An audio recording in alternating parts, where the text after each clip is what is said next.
All right, all. A couple of things, working material type stuff. So I just sent you this. This is the next exam. Figure to get the study guide to you. No idea when it's going to be. We're really just start. We have done the joints, but we have two other full chapters. So the likelihood is going to be in the latter portion of October. I would dare say it's got to be at least 3 more weeks. So that'll take us toward the latter portion of October. And that's generally the way it works. Maybe the third week of October for that. And then certainly the third exam, it's inevitably they come prior to our leaving for the break. And then the fourth exam is the final during finals week. So you're all veterans of this, you know the drill.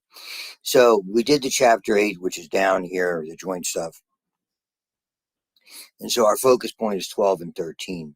So this is the anatomy of we're going to start today, the central nervous system and the peripheral nervous system. I do have the exams scored. I have to assess them vis-a-vis a scale or how, what percentage rates, what grade, and I will get them to you. The grades were, at least I thought, pretty good. Don't get cocky, not great. But they were okay. And so I'll try to get, if any good luck, I'll get it out today. But we're trying to catch up on stuff here. This stuff, goodness, this is the first day my wife and I have been together for I don't even know how long. My goodness, better part of 2 weeks between illness and being at her mom's and all that good stuff. So let me get started. All right, so here we are. This is 12. Now, what I did send you is this, and I'll probably be flashing to this. You can see my bad handwriting. And so what you're going to take a look at, and I usually put this on the board, and when I do it in the lab, obviously, and really because it's an anatomy class, it lends itself more to lab, but I utilize this schematic. So it's something we probably go back and forth referring to. And it's it's dividing what our central nervous system is from the highest order functioning area called the cerebral cortex to what's called the basal nuclei. Sometimes you'll see basal ganglia. The diencephalon, which has 4 components, 3 major and 1 sort of surrounding significant component. And then what we refer to as the brainstem, the midbrain, the pons, and the medulla oblongata. And then finally the spinal cord. And so effectively you're going from the highest order, cognitive skills, reasoning, communication, analysis, vision, seeing things, listening to things, sensing things, interpreting all of that. The highest order stuff that you can possibly imagine. And basically acting on it in terms of within our body or within the environment, which we are. That's where the basal nuclei will come in. Diencephalon, which is interesting. I think subconscious is the wrong term, but there's still a lot of fairly high order functioning and sensing. And it really does play a pivotal role in maintaining us internally, as well as a variety of other functions that we'll get to. And I'll try to amplify some of the names that are there. And then when we start getting down to the midbrain, pons, and medulla, these are more effectively what are called autonomic functions. Autonomic would mean automatic. So it's not something we have really a lot of control. There's an element of control that you'll see up here. And we'll talk about neurotransmitters, we'll talk about reflexes, and a very, very interesting area that sits behind this, but is much more advanced. And that's the cerebellum. It's the second largest area of the brain. It's very distinctive in a sense when you can see it anatomically, and we'll do the sheep brain dissection. You should see all of these structures. And then finally at the bottom here, the spinal cord, which is all about relaying and reflex type information. There's really no quote unquote processing, if you will, that goes on. It's not really control. It's basically receiving signals and transmitting signals. And so we'll look at the cerebellum, and the cerebellum plays a very important role, really underestimated role, in coordinating motor activity. And it is really an elaborate processing center, and there's probably more processing that goes on there than almost anywhere else in your brain, interestingly enough. And I'll touch more about that. I'll tell you about Romberg sign, all of these kinds of things. And so, and what I've written here, and that's really what cerebellum is about, is called ipsilateral. You're going to hear these terms now a fair amount. Ipsilateral means same side. Normally in the body, we talk about contralateral. When I move my right hand, my left side of my brain is telling me to do that. When I send something with my left hand, the right side of my brain is typically receiving the information because things cross over. But all of that information, particularly when we're executing commands, sensing things, responding to things, think of it as sort of like a hard drive, an additional hard drive, like a peripheral hard drive or a plug-in hard drive, the cerebellum, and it's responsible for ipsilateral motor coordination. So when you reach out, like I'm doing now to get a drink, or you're making a note, or you're typing something, okay, all of those things that you're doing, there's a coordinated set of activities on the same side. So when you reach out, it's not just contracting one muscle or extending a particular muscle or executing one command. There's a whole variety of them. And effectively, we record this information and recall this information. So there's a lot of, if you will, one aspect of muscle memory plays a role into this. And I'll go into all of these things. So I had written it on the board. I remember I took a snapshot. I think I did it over the summer when I was teaching anatomy and physiology too. And, or maybe I did it last fall. I don't even remember when I did it exactly. But I found it in my, my images on the phone and figured I'd send it over to you folks. So we'll back to the beginning. So that's the first little thing I'll refer to. But this is the backgroundy type of stuff. And of course, feel free if you want to stop and turn on your microphone and ask me a question. Of course, I'm frankly, I'm happy we got a handful of people here. So without further ado, let me do it. So here we are. What definitions? Central nervous system, brain and spinal cord. We did the very first day of lab. By definition, brain and spinal cord is sitting in that dorsal hollow cavity in the body that's there. And what we'll be looking at now is this concept of cephalization, the evolutionary development of the brain itself. And you're going to see some of the elaborate folding that goes on, some very interesting images. And so what happened is we have developed our brain functionally as we have developed our brain, as species have developed, and the central nervous system has developed to the highest order of function. We've got more and more nerve cells. Those are neurons, and so obviously the human brain is at the top of it.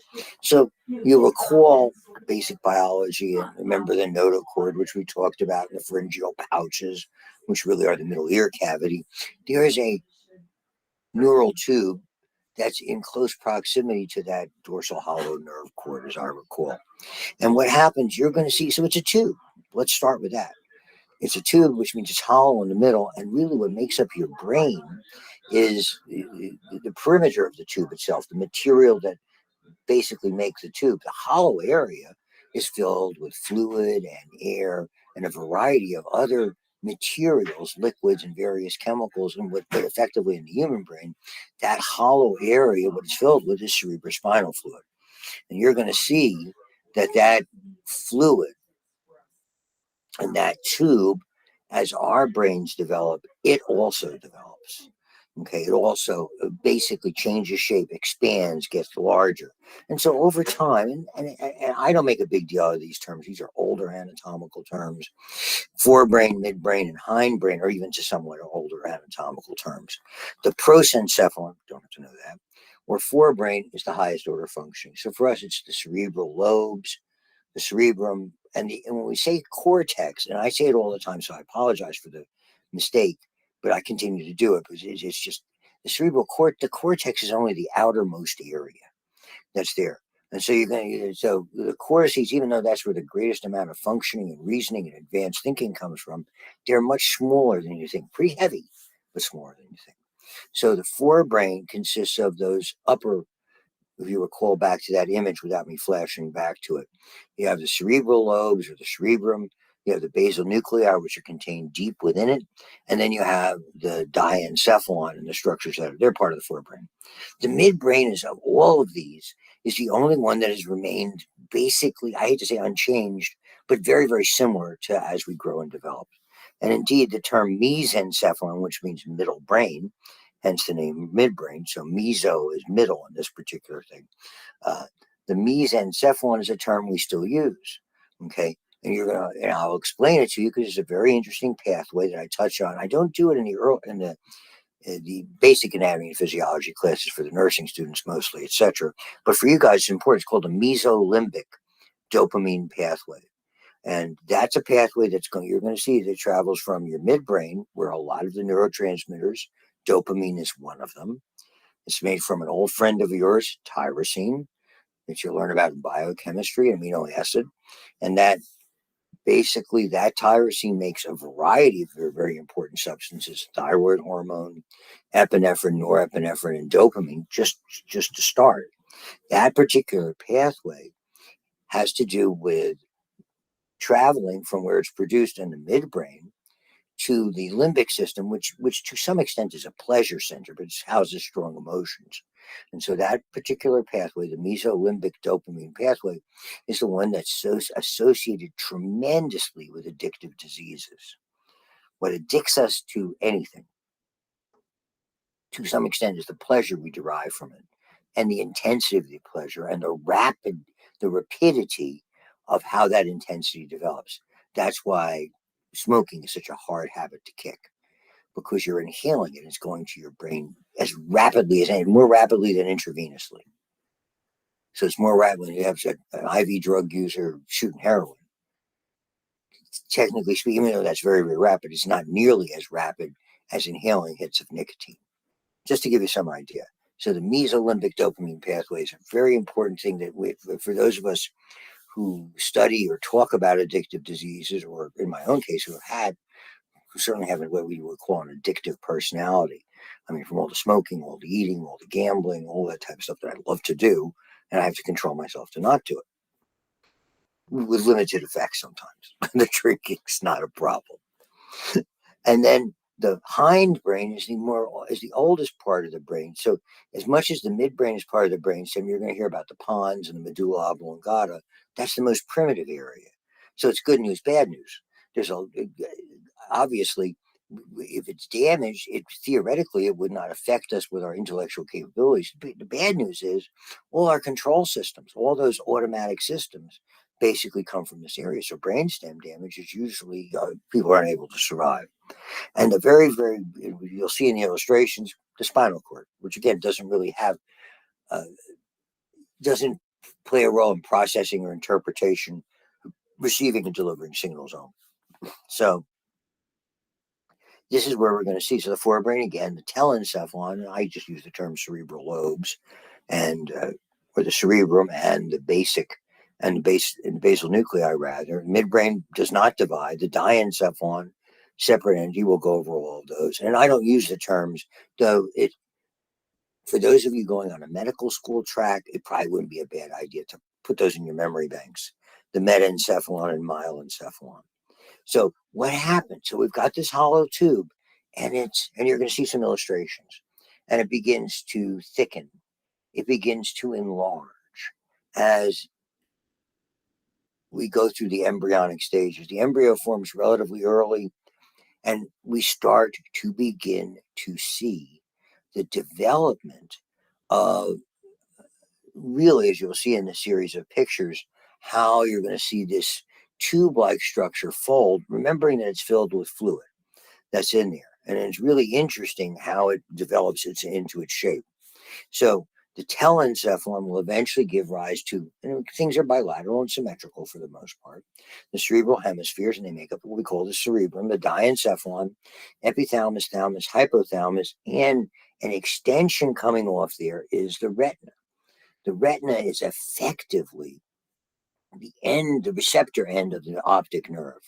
The optic nerve is purely a sensory nerve, and it begins to, as it develops, it appears to project from the diencephalon area. Actually, it's from the thalamus itself specifically, and the thalamus is a big player in all of this. The thalamus is a major, all your sensory signals effectively go through the thalamus, and they're relayed to the appropriate area for processing and interpretation. And so, and more than half of your circuitry is dedicated to analyzing visual material under normal circumstances. Someone's lost their sight, it's a little bit different, obviously. Go backward. I'm going forwards, not backwards. I better backspace. So here we have, you're still out there, I hope. Here we have, and then the mesencephalon or midbrain, pons, and the cerebellum is part of that, medulla oblongata. And the cavity of that neural tube becomes ventricles, and that's, you're going to see it. So here's what we start with: neural tube. Straightforward. That the blue material in the middle, that kind of bluish color, that's going to be the fluid, the cerebrospinal fluid. And the remainder of the tube, the tubular structure, where you get that sort of yellowish to brownish color, that's actually going to be the material of the brain and the spinal cord. That's going to be the so-called, I think the best way to explain, at least for now, would be so-called gray matter. And consistently, you will see that around the fluid is where we always see in all the levels of the brain a certain amount of gray matter.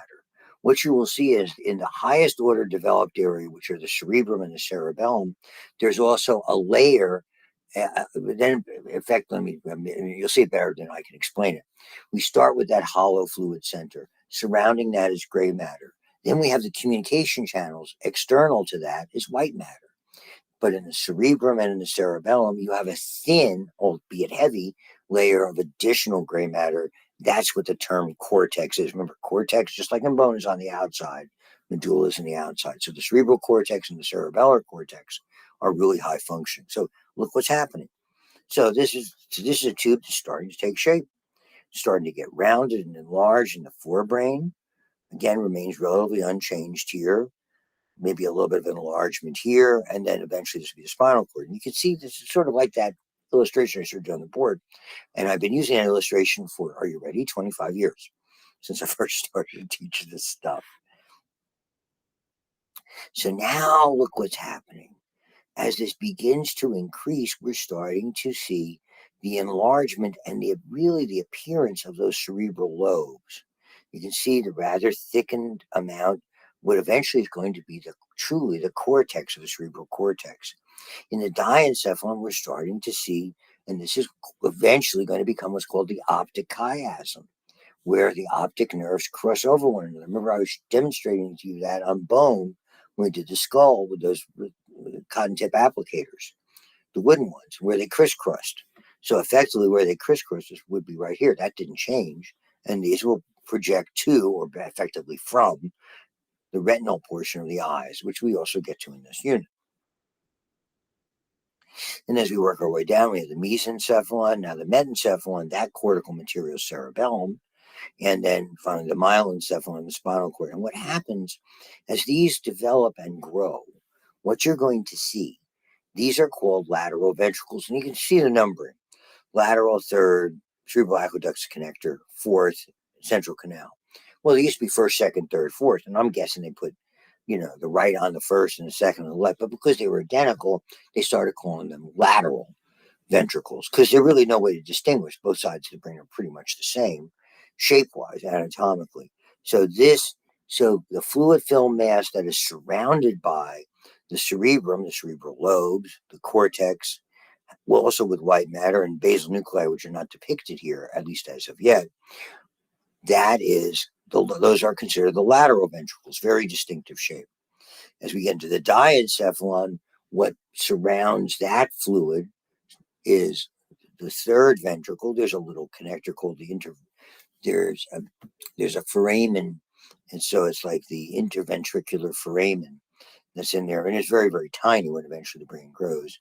And then you have this is another passageway. They call it the cerebral aqueduct. And then the fourth ventricle, which is very large and really important because a lot of the production and sort of the finalization of cerebrospinal fluid occurs there. And you can see the cerebellar area, and then we get really just the whole brainstem. And then finally the spinal cord, which is not anywhere near drawing to scale. The opening, the central canal in the spinal cord is tiny, small. Relative appears in a lot of our sections or images, pinpoint. So the brain grows faster in surrounding places. So what we do in the body when we have something growing, we fold it over on itself. And from that, we begin to see the shape of the brain taking place. The forebrain moves toward the brainstem. Actually, it curls over, as you will see. Okay. The cerebral hemispheres double back and envelop the diencephalon and the midbrain while creasing and folding to increase surface area. And from those creases and folds, the creases you're going to know as sulci, singular sulcus, indentation, and where it's folded outward, Okay, in between the creases, the mounds, so to speak, are called gyri. So very famously, you'll hear about gyri and sulci. So now we'll take a look at it. Brain development, week 5, gestation. That original tube, forebrain starting to bend forward, kind of come backwards. This is going in the other direction. We're going to starting to see that cerebellar area begin to develop. So you have those areas, and those are the names we refer to them embryologically. But look what's happening. So this is when they say cervical, that's the cervical area. That's sort of the juncture point between what you will see here. And we look at these different flexures. You have a flexure at the midbrain and a flexure at the cervical area. So here we go. This is week 13. By definition, week 13 is the transition from embryo to fetus. This is effectively the earliest stage of the fetal brain. Week 13, end of the first trimester. Look what you got. Cerebral hemisphere is well formed. You can see the projections into the eyes. I can't tell you exactly what the state of development is, but this is the optic chiasm area. That's going to be the stalk that's going to lead into the pituitary. You can see the midbrain. You can see the pons, and the pons you'll see consistently juts forward this way. And you're going to see its sulci and its gyri are sort of arranged a little bit differently. Medulla oblongata, spinal cord, development of cerebellum. End of the first trimester. I can't even look up and see how big a typical fetus as it makes the transition from embryo to fetus. And then when you'll see it, as I'll move forward to the next one, there's the brain at birth. The brain that we're all familiar with. Look what's happened. You have an enormous amount of, and this is what's called a gyrus. This is called a sulcus. It's a very famous sulcus, probably this one, even though they haven't labeled, it's called a central sulcus. Think of it when you remember there's basically those areas that we talked about when we looked at the skull, those sutural areas. So if you remember, the one that came was the junction of the frontal and the parietal bones. It's called the coronal or frontal suture. Right underlying that is a somewhat deeper sulcus. Okay, and so you're going to see that's significant. That's there, that central sulcus, and you're going to see it's going to divide, okay, between, so it's almost like a fissure that's there. It's quite a bit deeper than that. And you're going to see it's going to divide the motor or frontal lobe from the parietal lobe. There isn't a sharp divide here, but roughly it's in the area of that lambdoidal suture. And now you're getting into the occipital lobe and somewhat over, the occipital lobe is right about here. And then below it here, you begin the cerebellum. There's going to be another one that's right over there. This is temporal lobe, I'm sort of outlining. And so this is called the lateral fissure. It's there. And those are all structures you need to be familiar with. Here, the very, very large structure is eventually going to be, is the thalamus, rather.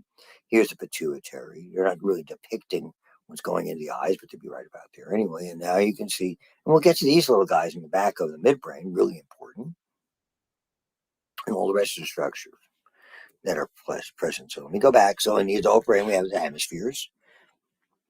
And so in decreasing order of functionality, exception being the cerebellum, because it plays such an important role in coordinating all this information and relaying it to the appropriate area.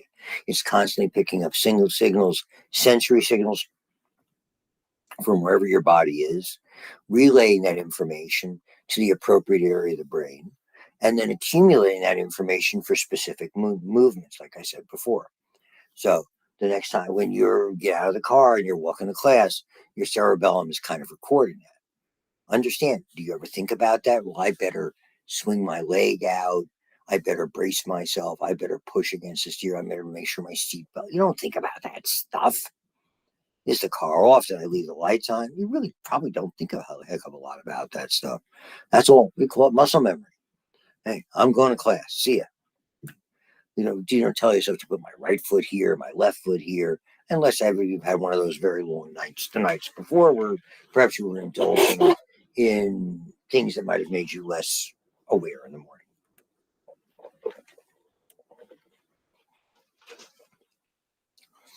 Gray matter, albeit heavy, is really the areas where we see the cell bodies. We don't use the term nucleus for nerve cells. We call them cell bodies.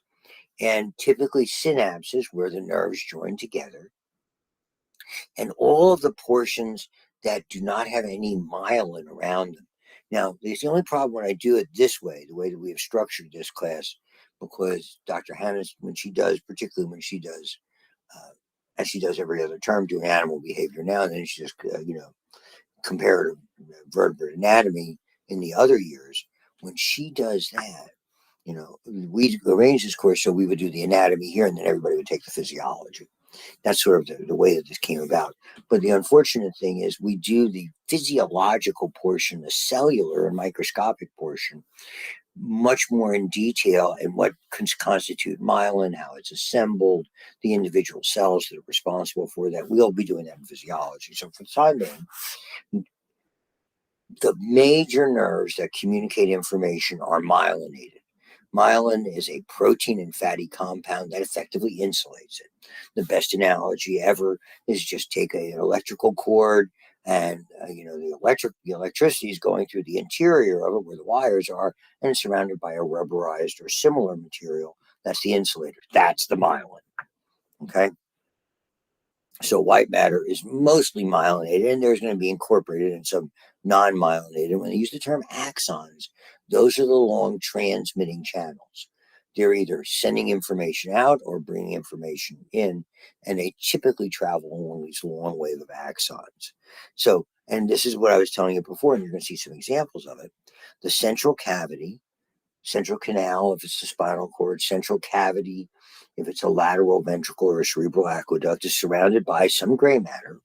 And a lot of times you're going to learn that those are the specific name nuclei that we will be learning about, or specifically named series of gray matter, or that is sort of performing a similar role when we talk about the reticular activating system, the thing that wakes you up. Okay, and the white matter is external to the gray. Only we see the change in that pattern when we have external cortices, and again, cerebellum and the cerebrum are the areas where we have it. Spinal cord, very similar pattern, but you're going to see the changes make our way up, and they give a pretty good series of illustration. So we're going to see a series of cross sections starting here in the spinal cord, typically. Then we're going to work our way up into the brainstem here, and then we're going to take a look here. And it's really, this is something for those of you who are going on to medical or graduate fields that really is a test. For instance, we would take a cross section of an arm.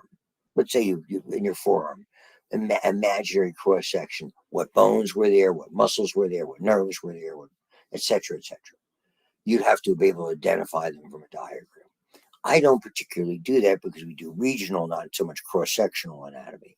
But this is cross-sections like this, and very similarly, this is the kind of thing that you can look forward to if you're going to go into those graduate levels, whether you're going into a medical field or physician assistant, and the material is taught the same if you're doing doctor of physical therapy or doctor of occupational therapy.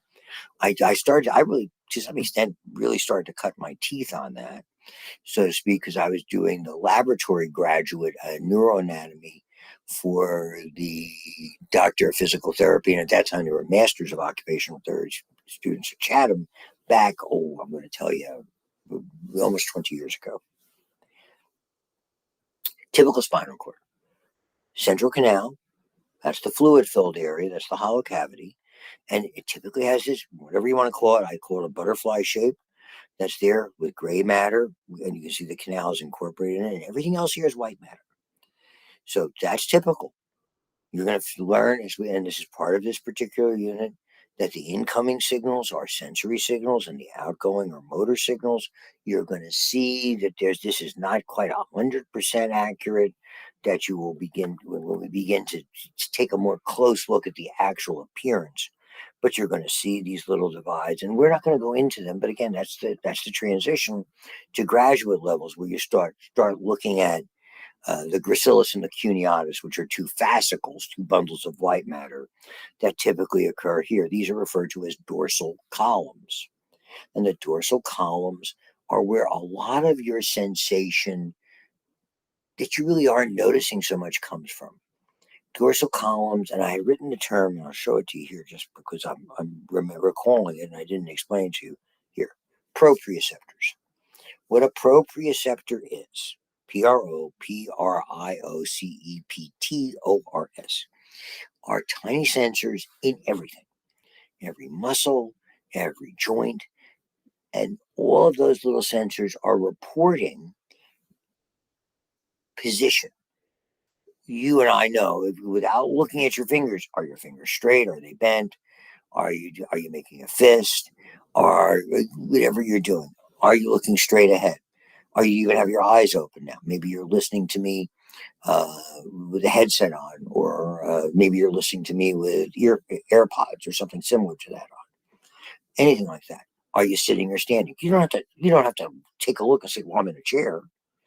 That's what proprioceptors do. They tell you the orientation of your body in any particular position at any particular time.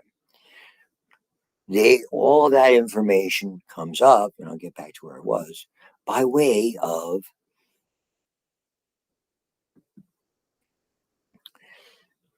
these columns called the dorsal columns, and they have specific names that we go get into. And all that information is basically shuttled up mostly to that area called the cerebellum and tells us where we are. And we'll get more into that starting on Monday, more so even when we get to the cerebellum. So you're going to find, and we take a look at where certain tracks, which are bundled, and that's track not with a K but with a T, TRACTS. We'll take a look at certain tracks that are telling your muscles what to do, going downward, which are motor tracks, or ones that are going upward, which are sensory tracks. But that's the pattern that I was telling you about. So the gray matter cell bodies, again, we don't use the term nuclei, non-myelinated nerves, and where they're connected, what are referred to as synapses or synapses. White matter, mostly myelinated axons, even some non-myelinated ones are there. The brain stem, how do you distinguish it? First of all, it doesn't have that typical butterfly shape. Okay. And you start to see islands of gray matter scattered throughout it within the white matter. So it's a little more advanced, more processing. Maybe that's going to be where a cranial nerve is doing a specific purpose, like having you stick out your tongue, or a cranial nerve that's allowing you to shrug your shoulders. Those require extra gray matter, and it's buried in there. Okay. And again, the only ones that have the outer layer of gray matter, called the cortex, cerebrum, and cerebellum, as well as gray and white matter. So you can see that right away. Here we are. We're in the brain still. So we're taking that section here.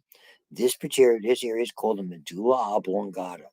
You can see the opening is quite a bit larger. This is the fourth ventricle. So the canal is quite small. The ventricle is quite large. And again, what you will learn is that most of the cerebrospinal fluid,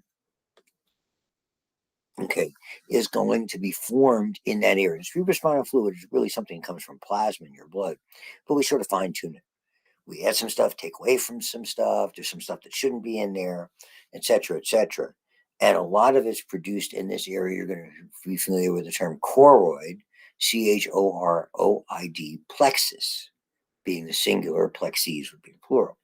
And so here you have some gray matter around that fourth ventricle opening. And then we have white matter, and you can see some islands of gray matter that are there. Now, these are very famous. They're called, those little mounds on the anterior portion here, roughly, of the medulla are called the pyramids because they're pyramidal in shape, at least the anatomists they were. Not pointy, but more like a hump. So, and those pyramids are really important because that's where the main commands for you to move your muscles come down. And you're going to become familiar with terms called pyramidal and extra, means outside of the pyramidal areas. This is called the olivary nucleus or olive. So there's lots of interesting things that go on with all of those. And then lastly, and this is where the cavity really gets very distinctive. This is how you know how would I know where this is? Well, I know that the slice is going this way because these are called lateral ventricles, and this is extensions of the lateral ventricle. And then here's one of those deep sulci. That's probably the lateral sulcus. That you can see how deeply that goes in. That's there and spreads out. So you have lateral ventricle, You have a distinct sulcus. This would be parietal lobe. This would be temporal lobe. Parietal lobe, temporal lobe. And here you can see part of it, and maybe even this a little bit part of the ventricles. And you're going to see the very interesting shape that they have. So now you have the islands of gray matter that are there. These are the basal nuclei that are close to the fluid-filled central area. That's the sagittal. It's almost like a large sagittal. It's deeper than a sulcus. Okay, this sort of fissure that goes, and it follows that sagittal suture that we had talked about earlier. So basically dividing right and left. That's there. And you see a ton of white matter with all sorts of fibers processing, sending stuff all over, which will go in. And then you can see the exterior, this is the cortex, which is maybe where, in reality, maybe an eighth to a quarter of an inch of quote unquote gray matter. So it's not all gray matter in here, it's on the outside. And then we'll take a look at the ventricles. So this is the backstory. The ventricles themselves, again, fluid-filled chambers, and the fluid is cerebrospinal fluid. You'll see the illustration. It's like a projection of a capillary, a blood vessel, and it's lined by a special kind of a lining cell called an ependymal cell, as you can see here. And the term neuroglia is specifically refers to the connective tissue that's associated with the central nervous system, where your muscles and your bones, we have all those different cells and tissues that are there. You had a variety of dense and loose, areolar, and reticular. Remember all those names, the different cartilages, the hyaline and the elastic, etc., etc. Well, here we only have in the brain itself, we really only have 4 types of cells that their accumulation actually makes up the unique connective tissue that's associated with the central nervous system. The ependymal cells are really like an epithelial cell that has cilia, and what it does, and it sort of overlaps an extension of a blood vessel with some connective tissue in between it. And what it does is it secretes or gives off the finalized version of the cerebrospinal fluid, and the cilia, by moving, basically create a circulation of that fluid. So that's what an ependymal cell is. That's there. So they're all over the place, and you can see them. So neuroglia, just to finish the thought, neuro for nerve, glia means glue. And so the anatomists, we call them glial cells collectively, all of them. And so this is the glue that sort of holds the nerve cells in place, because really and you'll see different kinds of neurons. So the lateral ventricles are C-shaped. That has to do with that folding and the folding over of the telencephalon, the highest order functioning of the brain. So they develop that. They're deep in the hemisphere. They're paired. And there's a membrane between them called the septum pellucidum that kind of separates the right and the left. And I even had a student who many, many years ago, better part of more than 20 years ago or so, whose son was missing that. And although the child was good, there was more behavioral and maybe some learning, but not a great deal. So it's interesting that I always mention that when I talk about this. So each ventricle is connected to a third ventricle. It's called the interventricular foramen. I mentioned that before. So you got to have a passageway for the fluid. So this is taking you from the highest order function down to the diencephalon. And the third ventricle lies within that diencephalon. That's there. It's sort of in the interior. You're going to see it in a second. And it's connected by something called the cerebral aqueduct, which goes right. It's the passageway through the anterior and posterior parts of the midbrain. And you have the fourth ventricle, okay, is what lies behind the brainstem. It kind of starts at the bottom of the midbrain, and it's right behind the pons and the medulla, and directly in front or anterior to the cerebellum. Okay.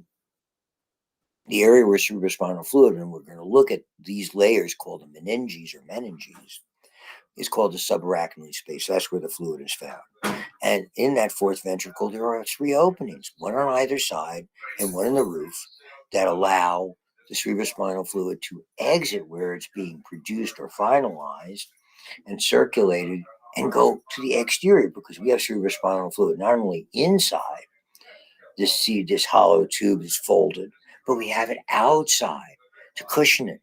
So our brains effectively are floating on fluid both in the interior and protected by fluid on the exterior.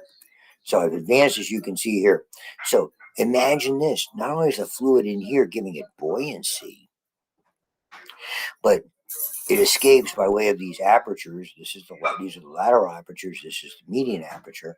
And it goes around, all the way around, and all the way down to the bottom of the spinal cord and all the way up again. It even exits at the under ear. There's a little opening at the bottom of the spinal cord for some of the fluid to go out. So it all circulates around. So it's protected by fluid exterior and floating on fluid interior. Really neat design. So this is a very unique. You're going to see this illustration on practical.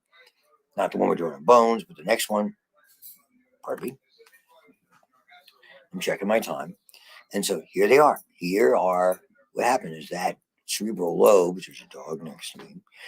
Here's the C shape. And remember we saw that cutaway before. You saw this portion. So imagine it went right through here. You saw kind of like this.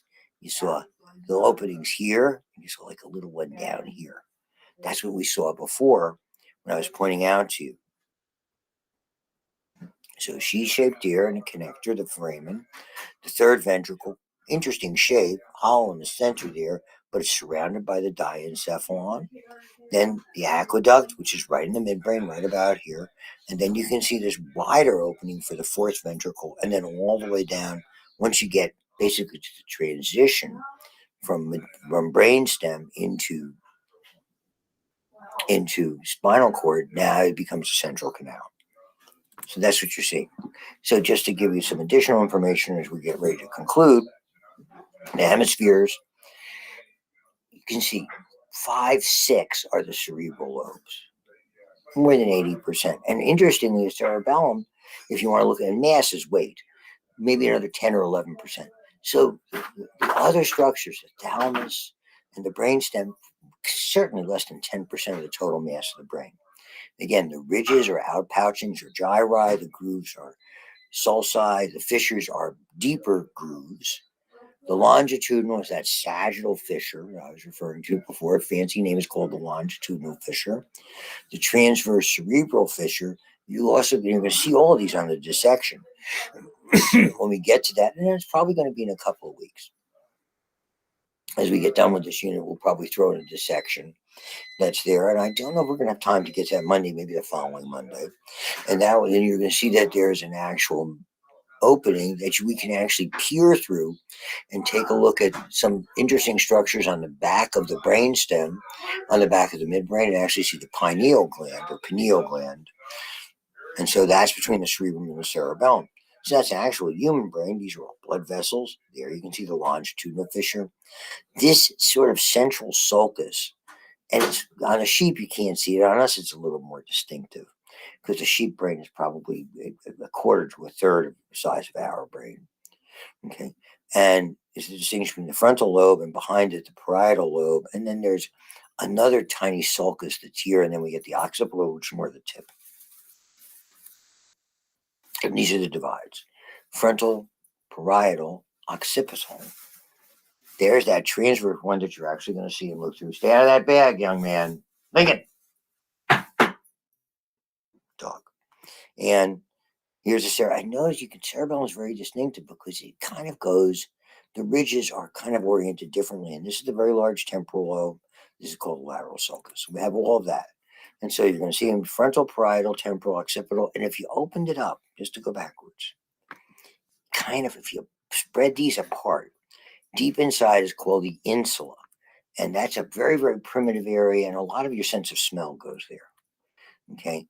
And so obviously the name for the overlying skull bones, the insular lobe, is underneath temporal, parietal, and frontal. And it's very, again, when you think of primitive, it was there originally. So certain things have very primitive impact, which means typically we respond emotionally, and most notably smell. Some aspects of maybe taste also are there.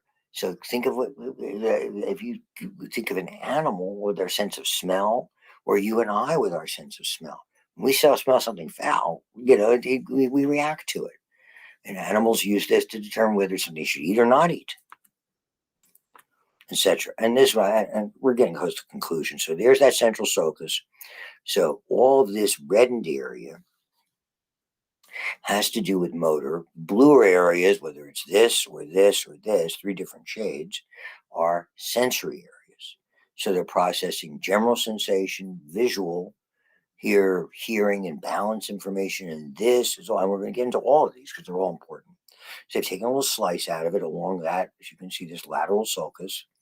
And you can see how deep it is, a bit deeper. And you can see gyri, you can see the cortex underlying it, additional sulci, and white matter underneath it. And down the road, we'll learn that these are really important. The precentral gyrus and the postcentral gyrus. When you move your finger to point or you're striking the keyboard, the command is coming from here. When you're sensing something, when you're sensing, I just touched something and it was a sharp edge or it was hot or cold, right here. And we're going to look at all those as well. And again, the lateral sulcus is divided between frontal, temporal, and parietal. You actually can really visualize that a bit on the sheep as well. And there's that insular layer deep underneath. So, and that's what I just talked about, the precentral and postcentral gyrus, and there's other structures that are there. And we'll get into all of that, and we're going to look at each of these cerebral lobes next time. The cortex is specifically the outer gray matter, the white matter interior, and then we'll get to the basal nuclei. And that, ladies and gentlemen, will do it for today's presentation. I'm happy to report. And I'll see everybody. Thank you for sticking along with me.